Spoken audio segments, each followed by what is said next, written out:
رات خاموش اور حیران تھی، جیسے ابہام کے پردے چاک ہو کر کوئی بہت بڑا انقلاب آنے والا ہو۔ پانی کے بوند بوند سے لپکتی سسکیاں کوہر کے اندر پردوں کی چاک جیسا سما باندھ رہے تھے۔ ہر راستے اور گلی کوچے ویران ہو گئے تھے۔ شب کے سناٹے میں ماحول کی نندا سی آنکھیں ابر پوش آسمان کی طرف سے کسی گھن گرج کے منتظر تھی۔ سمندروں کی لہریں، کوہستانوں کا سکون، پہاڑوں کی ہیبت کے ساتھ سوسن اور گلاب کے پھول نمایاں اور عیاں ہونے لگے تھے۔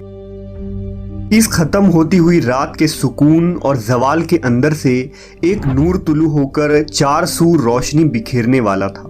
یہ کس کی آمد ہونے والی تھی کہ ہر مخلوق بے چین تھی۔ تاریخ عالم میں یہ وہ نرالا و انوکھا دن ہے کہ اس روز خلق آدم کا راز، ابراہیم علیہ السلام کی دعا، عیسیٰ علیہ السلام کی بشارت،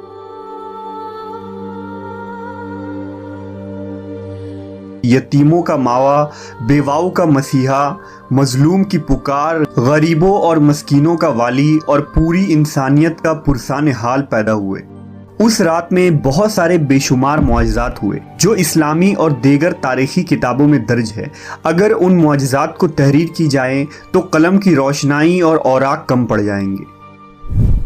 نبی صلی اللہ علیہ وسلم کی ولادت سے قبل عرب میں خشک سالی تھی اور کھیتوں اور سرسبز شاداب وادیوں میں خاک اڑ رہی تھی۔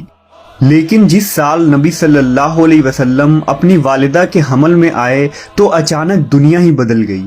زمین سبزہ زار ہو گئی، درخت ہرے بھرے ہو کر پھلوں کے بوجھ سے دب گئے، گھٹائیں جھوم جھوم کر آتی اور خوب بارش ہوئی۔ اس سال اس قدر انعام و اکرام ہوا کہ عربوں نے اسے خوشحالی کا سال کا نام دیا۔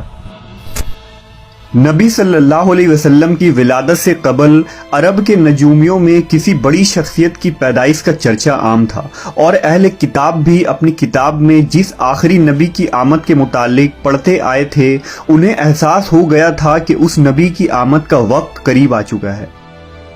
لہذا حضرت حسان بن ثابت جو عرب کے نامور شاعر تھے، وہ فرماتے ہیں کہ وہ 7 سال کے تھے اور یثرب یعنی مدینہ میں رہتے تھے کہ اچانک ایک دن ایک یہودی کو ایک بلند مقام پر چیختے ہوئے سنا۔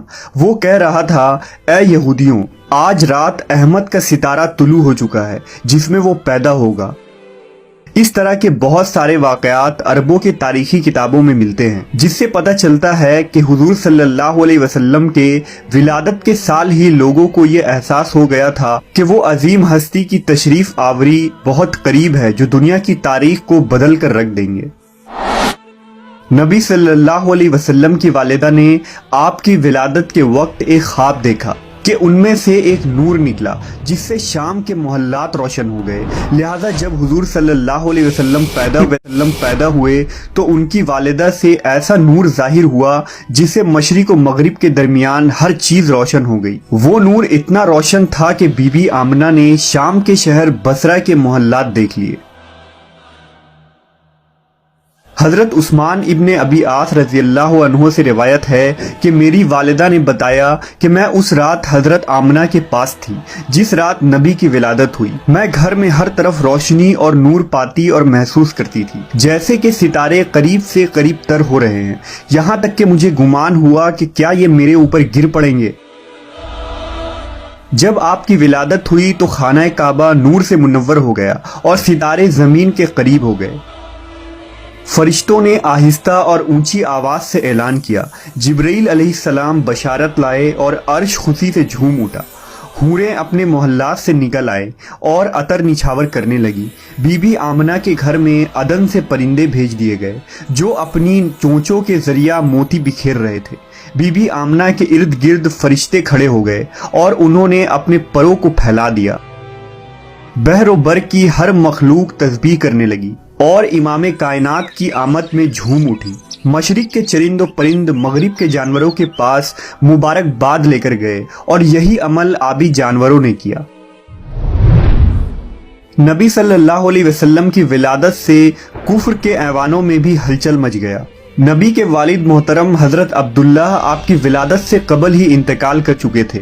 آپ کے دادا عبد المطلب نے جب کی خبر سنی تو کعبہ میں جا کر سجدہ ریز ہو گئے اور اس نعمت پر خدا کا شکر ادا کیا۔ اسی وقت آپ نے یہ منظر دیکھا کہ کعبہ کے ارد گرد موجود تمام بڑے بڑے بت لات، عزا، منات، حبل سب منہ کے بل الٹ گئے اور زمین پر گر پڑے۔ دوسری مذہبی کتابوں میں اور خصوصاً زرتشتیوں کی تاریخی کتابوں میں بھی موجود ہے کہ اس رات دنیا کے تمام بت گر گئے تھے۔ حضور کی ولادت کی رات کسرا کے محل میں زلزلہ آ گیا اور اس کے 14 گنگرے گر پڑے۔ بحر تبریہ کا پانی خشک ہو گیا اور فارس کے آتش کدے کی آگ بجھ گئی جو 1000 سال سے مسلسل جل رہی تھی اور ایک لمحے کے لیے بھی اسے بجھنے نہیں دیا گیا تھا۔ آتش پرست اس آگ کی پوجا کرتے تھے۔ کسرا اور قیصر کے شاہی محل میں زلزلہ آنا اس جانب اشارہ تھا کہ اب دنیاوی جاہو جلال کے جھوٹے محل زمیں بوس ہونے والے ہیں اور خود ساختہ خداؤں کی عظمت ملیا میٹ ہونے والی ہے۔ جب نبی صلی اللہ علیہ وسلم پیدا ہوئے تو اللہ نے آپ کو پاکیزہ بدن اور تیز بو کستوری کی طرح خوشبودار، ختنہ شدہ، چہرہ نورانی، آنکھیں سرمگی اور دونوں شانوں کے درمیان مہر نبوت درخشاں پیدا فرمایا۔ حضور کی اس دنیا میں تشریف آوری کے ساتھ ہی کفر و ظلمت کے بادل چھٹ گئے۔ محسن انسانیت، سرور کائنات، امام الانبیاء حضرت محمد صلی اللہ علیہ وسلم کی ولادت اس دنیا کی تاریخ کا ایک عظیم واقعہ ہے۔ آپ تمام جہانوں کے لیے رحمت بن کر آئے۔ آپ کے وجود سے پوری دنیا میں نور حق پھیلا اور کفر و باطل کے اندھیرے دور ہو گئے۔